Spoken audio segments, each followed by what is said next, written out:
Safe working procedure, tools and instruments.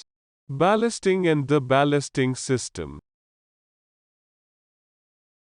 Ballasting or deballasting is a process by which sea water is taken in and out of the ship, when the ship is at the port or at the sea. The sea water carried by the ship is known as ballast water. Ballast or ballast water is sea water carried by a vessel in its ballast tanks to ensure its trim, stability and structural integrity.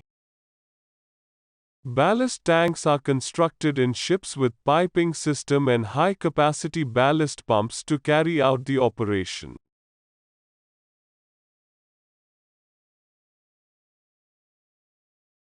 Ballasting or deballasting is required when the ship is to enter a channel, cross any canal like Panama Canal and Suez Canal, during loading or unloading of cargo, and when ship is going for berthing.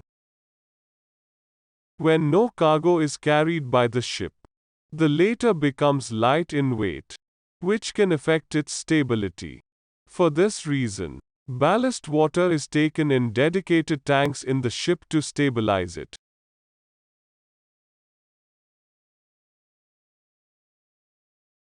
Tanks are filled with ballast water with the help of high-capacity ballast pumps, and this process is known as ballasting.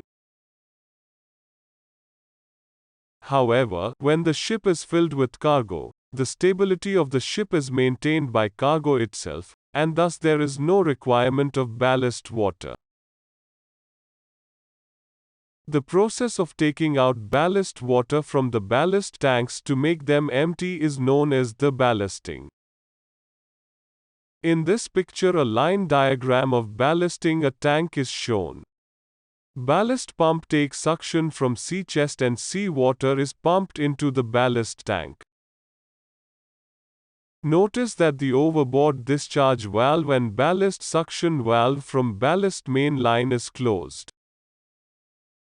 In this diagram, a line diagram for deballasting of a ballast tank is shown. Please notice that suction valve fitted on the ballast main line is open and the ballast pump takes suction from the ballast tank. Ballast water is discharged to the sea through the opened overboard discharge valve.